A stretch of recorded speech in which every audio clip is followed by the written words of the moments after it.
Hello, xin chào nha. Nhớ trong này nông nồi của học y là có một cái cũng trâu của tụi em nữa. Đó tụi em này bây ta tổ sỉnh nó có cũng chỉ có cho liên à. Thứ ba tại ít tại có cho liên nữa thiệt. Để các kiểu liệu này của tụi em ta tổ chạy mà. Sai nó.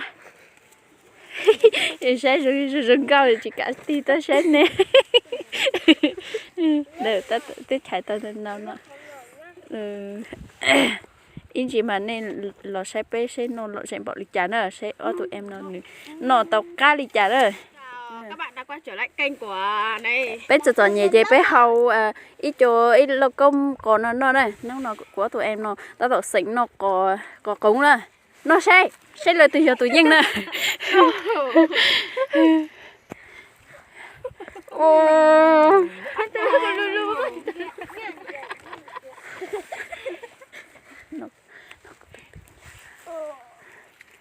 Chứ có rất nữa à?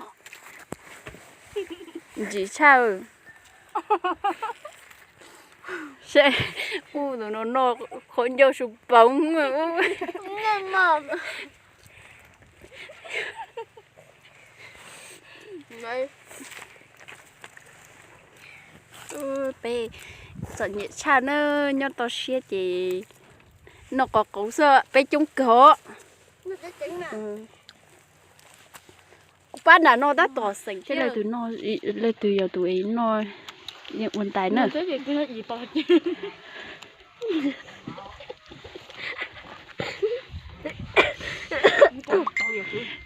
Tụi em là đã tỏ tiền nó đói đi bảo đó nên là sai này vừa cho bảo ấy thì cũng mà cho sai này vừa cho bảo rồi nè.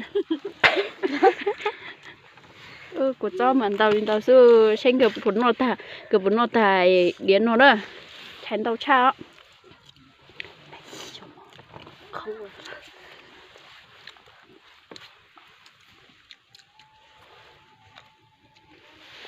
non tao tạt cơ li thôi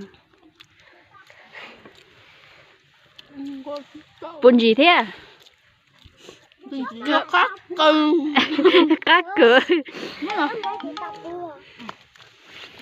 cá cửa chết của ta chết qua nói mà nói mà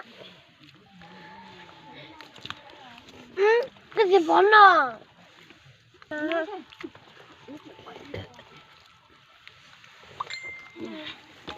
tao là chúng mình chơi bé trong cửa ta tự sành ở tụi nó đi ba mẫu nó cái em nó chỉ ta liền chứ nó chúng ta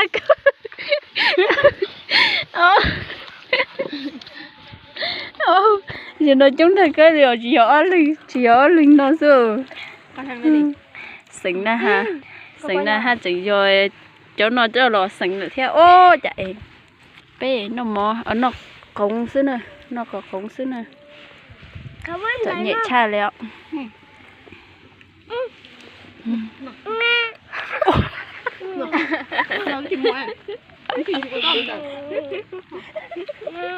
là nó bé nạp cống ơi ăn cái lừa cho gia đình nghèo á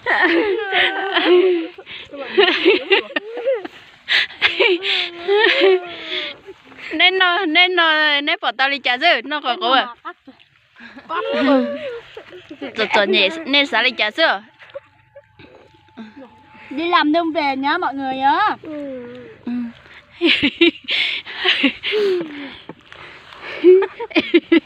ít ba nữa giờ đâu rồi trẻ tôi chỉ có tôi sửng rồi ít bát sửng rồi ăn đi mọi người ơi ăn nào ngon lắm luôn đó giờ này bỏ tay thì sai thế nào ba xa được cụ thể ba lại được cụ thể nào ba đăng ký thế nào lựa mai này theo bỏ nè bây chung cờ chị nó đi ta đó đâu cờ liệu ô tụi mẫu này của cuốn dữ lần đầu ăn như thế này đó tại nhà nghèo quá à tụi này là biết được chị thứ chắc tao quay video là bé ơi chọn nhẹ nó bỏ trong xe. chọn nhẹ chị Có ai xem không? Có mà chứ, nhiều người lắm này. Wow. Quay. Hello mọi người nha, đây là chị chọn nhẹ chị bà gì nhỉ? Bà Bolom ấy.